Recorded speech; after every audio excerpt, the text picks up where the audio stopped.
첫 소식은 선거 관련 뉴스인데요. 올해는 대선부터 지방선거까지 굵직한 선거 이슈가 몰려 있어서 이른바 선거의 해로 불립니다.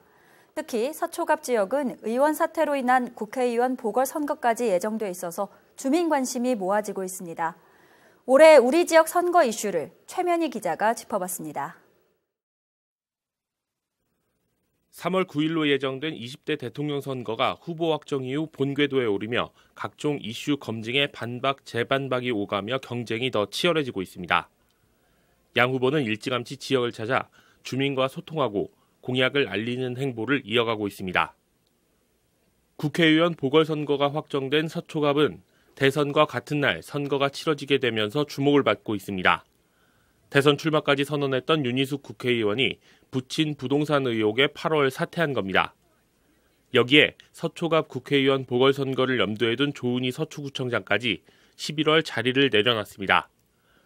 구청장 얼굴이 바뀌는 것이 확실해진 가운데 서울시 기초의원 선거구 획정위원회가 서초구 의원 의석을 하나 늘리는 안을 마련한 것도 이번 지방선거의 볼거리입니다. 동작구도 이창우 구청장의 3선 도전이 사실상 없을 것으로 알려져 무주공산이 될 가능성이 높습니다. 이창우 구청장은 간부회의 등 최근 공식석상에서 3선 도전을 하지 않겠다는 의사를 내비친 것으로 알려졌습니다.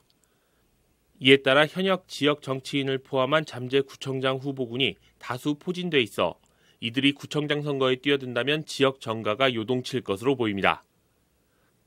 관악은 현역 구청장의 재선 도전이 기정사실로 여겨지는 가운데 도전자의 관심이 쏠립니다. 박준희 구청장이 재선 도전에 나선다면 전통적인 여당 강세 지역인 관악 특성과 현역 프리미엄까지 누릴 것으로 보입니다. 다만 청년 인구 비율이 높은 관악은 그에 걸맞는 선거 전략 싸움이 치열할 전망입니다.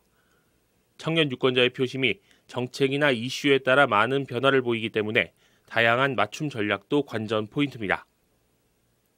특히 이번 지방선거는 큰 선거 이후 유례 없이 짧은 간격으로 열리기 때문에 필연적으로 대선 결과에 영향을 받는 구조입니다.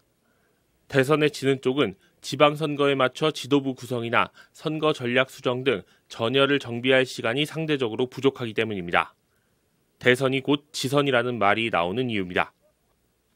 대통령 선거를 하는 기간, 인수위를 꾸리고 지방자치단체장이나 기초단체장 그 후보들을 정하는 기간하고 겹쳐요. 누가 당선되느냐, 그리고 인수위 하면서 실수를 많이 하느냐 안 하느냐 이런 것들이 영향을 좀 주죠.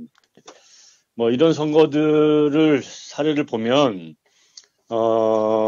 정권 심판이 아니라 허니문 이펙트가 강하죠.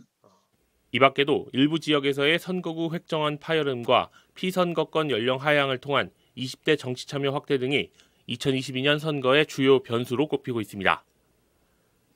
HCN 뉴스 최면입니다.